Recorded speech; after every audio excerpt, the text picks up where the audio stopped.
SP office पहुंच गए हैं। ये पहली बार है जब 50 नक्सली एक साथ में सरेंडर कर रहे हैं। आत्मसमर्पण करने पहुंचे नक्सलियों पर कुल 68 लाख रुपए का इनाम था।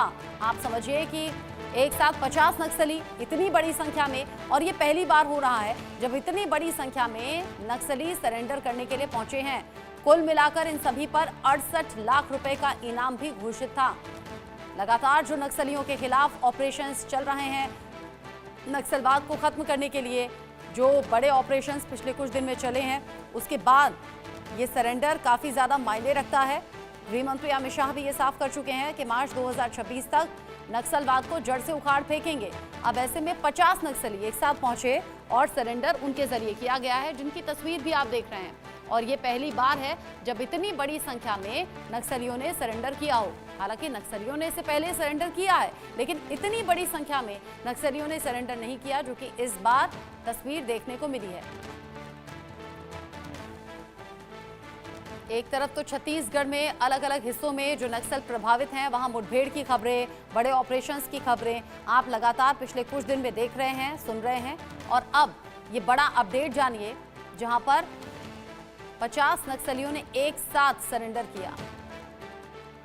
इस खबर को लेकर इंडिया न्यूज संवाददाता दीपक विश्वकर्मा जुड़ गए हैं ज्यादा अपडेट के साथ। इस खबर को लेकर दीपक, नक्सलियों के खिलाफ लगातार ऑपरेशन पिछले कुछ दिन में तेज हुए हैं और हम देख रहे हैं नक्सली ढेर भी लगातार हो रहे हैं। इनफैक्ट आज ही ये खबर सामने आई थी, बड़े स्तर पर ऑपरेशन हुआ और यहाँ उससे भी बड़ी खबर आ गई कि 50 नक्सली एक साथ सरेंडर करने के लिए पहुंचे। जी बिल्कुल, देखिए साल भर पहले यदि आप देखेंगे तो मैं जिस तरीके से लगातार चर्चा की जाती है कि इक्का दुक्का नक्सली मारे जाते थे और इक्का दुक्का सरेंडर होते थे और इक्का दुक्का की ही गिरफ्तारी होती थी। लेकिन अब एक तरीके से बढ़कर छत्ता आपने सुना होगा, जिस तरीके से खेप में सरेंडर हो रहे हैं, खेप में मारे जा रहे हैं और खेप में ही गिरफ्तारियां हो रही हैं। 50 से ज्यादा माओवादी अलग अलग, चाहे वो मिलिशिया हो, चाहे वो जन मिलिशिया हो, चाहे डीवीसी कमांडर हो, चाहे एलएमबी कमांडर हो, इन सब ने सरेंडर किया है और इनमें से 13 तो ऐसे हैं जिनमें 68 लाख रुपए से ज्यादा का इनाम था।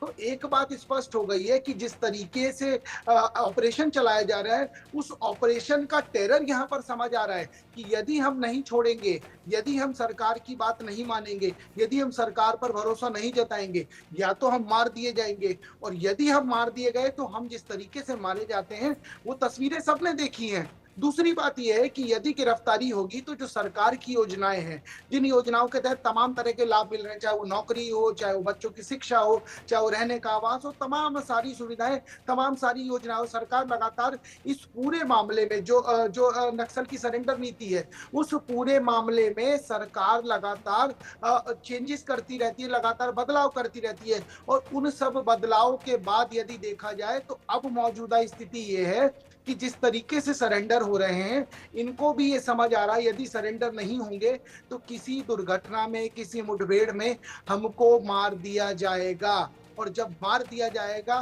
तो राम मिलेगी ना माया।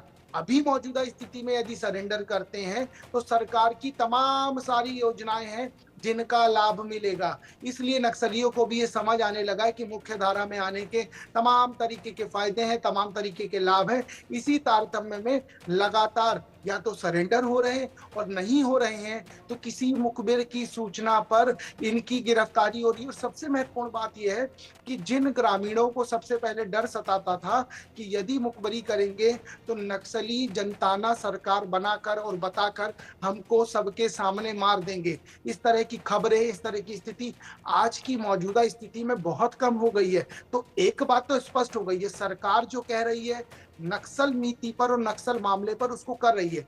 4 से 5 तारीख को बस्तर में अमित शाह का दौरा है, पंडुना जो एक कार्यक्रम है उसका समापन है। जानकारी ये भी निकल के आई है कि केंद्रीय गृह मंत्री अमित शाह उन जाबाज जवानों से भी मिलेंगे जो नक्सल मोर्चे पे लड़ रहे हैं, उनसे भी मिलेंगे जो घायल हुए हैं, उनसे भी मिलेंगे जो जिन्होंने जनवरी से लेकर अभी तक घटनाओं में अपने हाथ पैर गंवा दिए, या जो परिवार हैं, जो पीड़ित हैं, उनसे भी मिलेंगे। तो कहीं ना कहीं अमित शाह जिस तरीके से दौरा करते हैं, और सबसे महत्वपूर्ण बात यह है कि लगातार वो बस्तर आ रहे हैं और बस्तर आने के बाद वो वहां रुकते हैं। वहाँ के जवानों से मिलते हैं, समस्याओं को सुनते हैं और समस्याओं को सुनने के बाद समाधान की चर्चा करते हैं। मुझे याद है आज भी वो वीडियो, जब लास्ट टाइम आए थे तो कुछ सीआरपीएफ के जवानों ने कुछ जरूरत की बात कही थी, तो वहां पर उन्होंने कहा था आप अपने अधिकारी को मत देखिए, आप प्रोटोकॉल की चिंता मत कीजिए, बताइए क्या समस्या है। अमित शाह ने उनकी पूरी बात सुनी और ये कह दिया आप निश्चिंत रहिए, इस चीज को उपलब्ध करा दिया जाएगा।